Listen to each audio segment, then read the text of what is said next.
À l'approche des fêtes de fin d'année, j'aimerais vous donner le goût d'offrir des cadeaux beaux et originaux. On va faire un petit tour du côté de Caen pour à nouveau partir à la rencontre de quelqu'un que j'avais déjà interviewé l'année dernière. Il s'agit de Thomas Planète. Bonjour Thomas. Bonjour. Alors pour ceux qui n'avaient pas écouté cette première interview, Thomas, votre activité est de travailler le bois, c'est ça? Oui, oui, oui. Alors, travailler le bois, en particulier au laser, donc avec une découpeuse laser. Et vous proposez tout un tas de produits très originaux, on va en parler. La dernière fois qu'on s'était parlé, vous attendiez ou vous étiez en train de monter une campagne de financement participatif pour pouvoir vous acheter une découpe laser. Oui, tout à fait. Alors du coup, la campagne a été un succès. On a fait 300% à peu près du montant demandé pour faire la première série de jeux. Ce qui n'était pas assez pour acheter une découpeuse laser malheureusement. Mais bon, petit à petit, en fait, dans le courant de l'année, j'ai réussi à trouver les fonds pour investir dans ma propre machine. Vous êtes toujours dans ce collectif d'artistes basé à Caen, mais vous avez dû faire quelques changements depuis la dernière fois.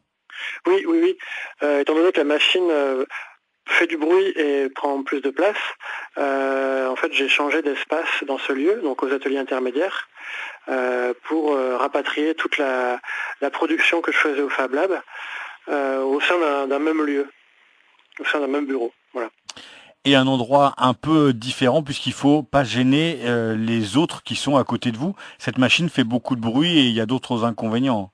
Oui, il me fallait aussi un accès extérieur par rapport à comme je vaporise le bois, il fallait bien évacuer la fumée qui est produite, donc c'est un des inconvénients de la machine.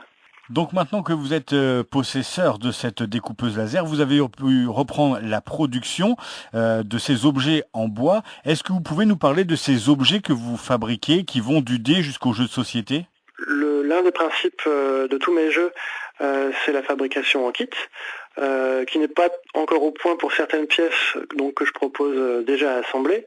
Mais par contre, par exemple pour les dés, ou pour donc la Dime Action Map, qui est une projection cartographique de la Terre sur un icosaèdre, tous ces objets-là, je les propose en kit.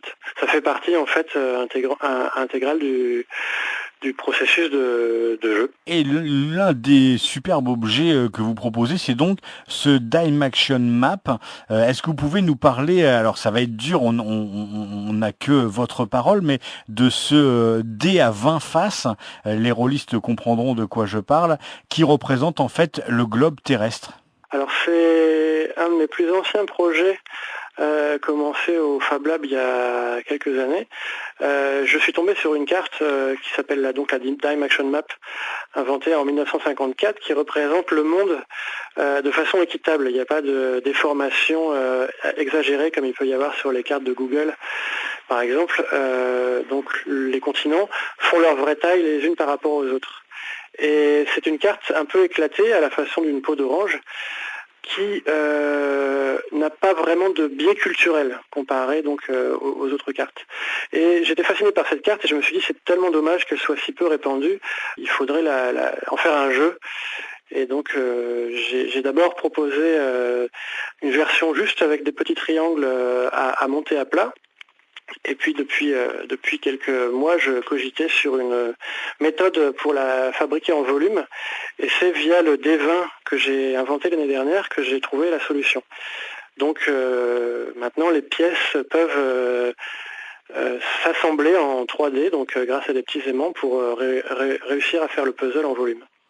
Et à voir, c'est magnifique. On dirait ces fameux globes terrestres qui roulent sur deux axes, sauf que au lieu d'être rond, c'est un dé à 20 faces. Enfin, c'est une figure à 20 faces. J'étais très inspiré par ces globes posés sur des cardans de filon, donc c'est le nom de ces structure à 2 ou 3 axes. Et je me suis dit, tiens, il faut que je fasse une présentation de ce globe qui serve autant d'objets de déco une fois que le puzzle est terminé que de jeu en soi. Et donc il y a plusieurs façons de jouer avec. C'est un casse-tête tout d'abord. Il faut assembler cette map monde. Et puis on peut jouer avec les pièces en triangle pour en faire un puzzle. Donc il y a deux jeux en un. Oui, alors en fait, comme l'objet est proposé en kit, il faut d'abord assembler donc la structure interne, donc sur la base d'un icosahèdre. Alors toujours avec des assemblages sans colle très très précis, je découpe au dixième de millimètre près, pour pouvoir ensuite réussir le puzzle sur la structure. Et c'est seulement une fois que le puzzle est terminé qu'on peut s'en servir en tant qu'objet de déco, puisque il y a une polarité en fait à respecter, un pôle nord et pôle sud, pour pouvoir accrocher le puzzle sur la structure. Ça fait un objet qui fait quelle taille à peu près?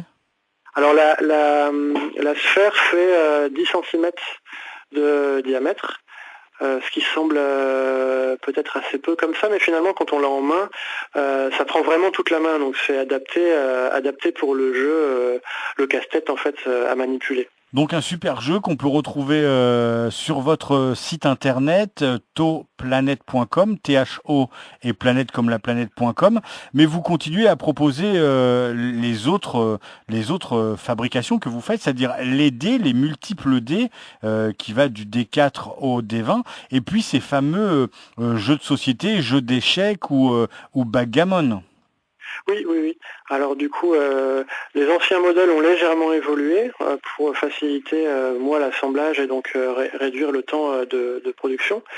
Je suis content du sens dans lequel ils ont évolué puisque ça dérive vers une esthétique steampunk à laquelle je suis sensible, donc où on voit davantage les charnières et les assemblages. À terme, je les proposerai en kit également, de façon à réduire fortement les coûts et puis justement à accentuer cette partie assemblage soi-même du jeu auquel on va jouer, et puis d'autre part faire des packaging, donc comme pour la Dim Action Map également, des packaging avec le moins de déchets possible, de façon à ce que toutes les pièces puissent être réutilisées pour le jeu.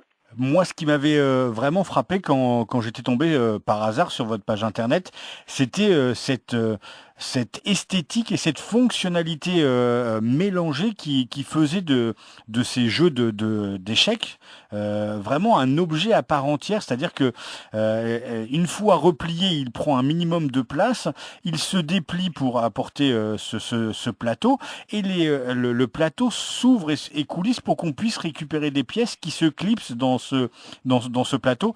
C'est quelque chose que vous êtes le seul à proposer. Est-ce que vous allez dans les salons pour proposer ce genre de jeu, et est-ce que l'effet a le même effet sur les gens que sur moi? Alors, disons que l'effet en vrai a souvent beaucoup plus d'impact que via les photos sur Internet, parce qu'on peut sentir la matière, le poids de l'objet.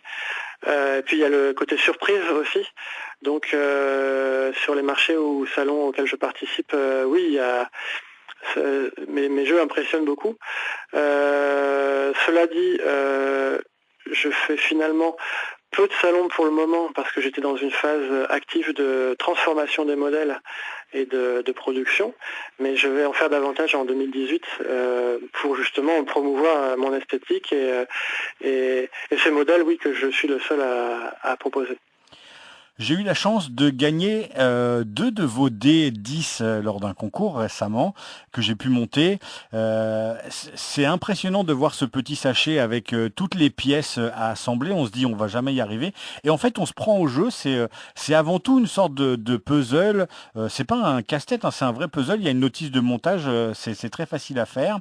Ça prend combien de temps à fabriquer ce genre de pièces? Alors, j'imagine qu'il y a différents temps de fabrication pour un D6 et pour un jeu d'échecs, c'est pas la même durée? Oui, les durées sont différentes.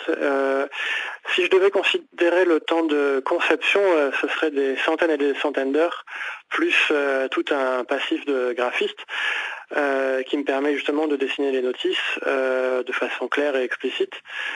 Ensuite, si on parle uniquement du temps de production d'une pièce, un jeu d'échecs, ça va me prendre une bonne heure de découpe et puis une bonne heure d'assemblage, voire 2 heures d'assemblage. Mais ce sont des temps qui petit à petit se réduisent par l'expérience et puis justement par les petites adaptations pratiques que je fais pour utiliser le moins de colle possible. Pour les dés, je les découpe jamais un par un. Je vais faire un set complet d'un coup, et puis un set va me prendre presque 1 heure pour faire un set complet. Je vous invite donc à aller sur la page toplanète.com, THO comme le début de Thomas et planète comme la planète.com. Vous allez y retrouver la boutique, vous pourrez vous pencher sur ces objets. Si vous avez l'occasion de passer à Caen, allez voir l'endroit où travaille Thomas. Et puis on espère vous croiser un peu partout en France avec ces super objets que vous présenterez au public. Merci beaucoup Thomas et bonne continuation. Merci à vous. Et puis je suis très content d'avoir pu présenter mes derniers modèles et notamment la Dime Action Map aujourd'hui. Un très beau cadeau de fin d'année. Merci Thomas. Merci.